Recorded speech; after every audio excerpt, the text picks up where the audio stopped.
Hey everybody, it's Danny Griffin with another weekend update here, and I want you to stay focused on a few things, so I'm going to repeat what I talked about last week. We sent you a sequence whereby you can go after FSBOs and expireds using the very same simple classified offers that Craig's been making for over 20 years now. What we did was we took USP marketing, we took branded USP marketing and less branded marketing for FSBOs and expireds, etc., and we put them in a sequence. We gave you an example of the expired sequence. These are all Craig Proctor style ads.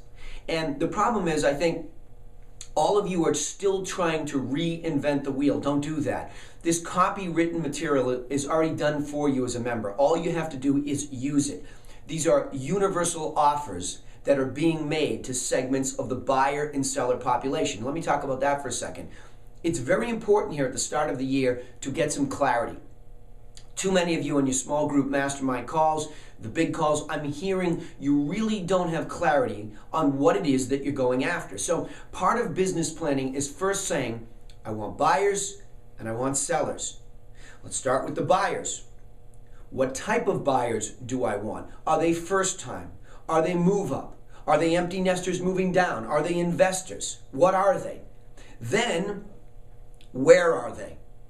What part geographically of your market are those buyers located? For example, if they're first-time home buyers, perhaps they're renters, where is the segment of your market? Don't tell me you're fishing all of Phoenix, for example. Of course you're not. Go to subsects of Phoenix where there may be some rental units. You may find a place where there's 4,000 units of rentals. That's a prime spot to narrow down to. Then, how? How do you get your message to those people?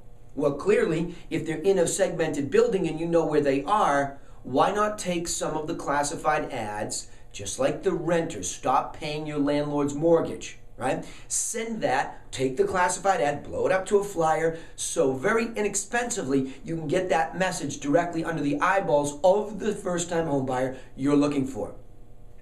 Next, where else could you get them? What other medium other than direct mail, which, by the way, direct mail is massively overlooked.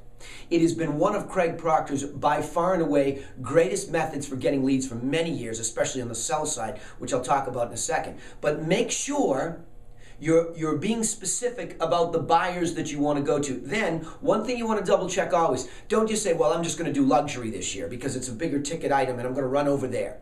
Well, what if there's no transactions in your MLS or very few for that segment of the market? So you always want to go to MLS once you've decided who you really would like to work with and verify that it's been turning over the last year or so.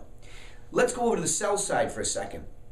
Many of you are very frustrated when it comes to how do I get sellers? Well, Craig always had a way to get sellers, several ways. And he said this again and again and again. He said, first of all, his best two ads were always find out what the homes down the street sold for, okay? Human beings are still curious. They want to know what's going on around them if they're thinking about selling. Don't overlook that small classified ad. Number two, find out what your home is worth, free and no obligation online. Those are the two biggest ones that he talks about. And he also talks about the medium of a postcard. Well, for Canadians, I know it's cheaper for you. For us Americans, a little more expensive. So what could you do as a solution? You could take those same offers, put them in a form of a direct mail flyer, which is made in Word this afternoon, and send it directly to the seller population that you get specific about. Again, back like the buyers, specifically, where are the sellers you would like to do business with?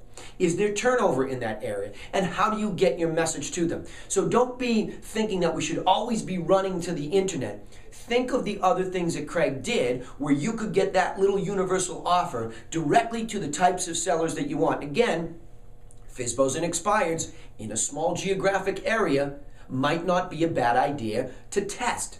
So when it comes to a marketing program, this is already done for you. Stop trying to reinvent these offers. Stop trying to spend hours making them all pretty. That's not the purpose. The purpose is message to market match.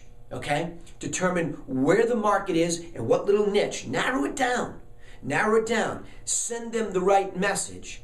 and there'll be a match, and reverse prospecting will take place. And stay steady with this because it works. So there's how I want you to get a lot of clarity. The only other thing I'll throw in there, once you get in that rhythm and something works, stay with it. Squirrel, right? That's the way we all do. Every time we see a shiny object, well, forget this, I know it's working, but I'm going to have what everybody else has. No, you don't. What you have to do is stay slow and steady. The tortoise definitely wins this race. I just looked at my inside sales statistics for the year. She's a young gal, 27. She's now living in Hawaii, still doing the job from Massachusetts. She's up $1.5 million. She was involved in $9.8 million worth of transactions. Why is she so good? Her follow-up with these leads that get generated is slow and steady and consistent. And she does not get distracted. She just stays in that rhythm. So all of this comes together, but the marketing is what leads it. Go use the stuff that is already done for you. Stop trying to reinvent the wheel, and then send that message directly to the segment of the market that you'd love to do business with as long as there's turnover. I hope this helps, and I want you to adhere to it, okay? So we'll see you next week. Again, I see a few of you off to a slow start. Not a great attendance on these phone calls at night. You got to come out of the blocks hot. We're already writing deals here for the end of the first quarter, so you want to make sure you're on this stuff. Get involved more. Emerge. It's very important you get on your phone calls. Small, big groups, all of them. Be there. That's the time you work on your business. No excuses. I know we're all busy. Block the time and own it. I'll see you next week. Have a great weekend.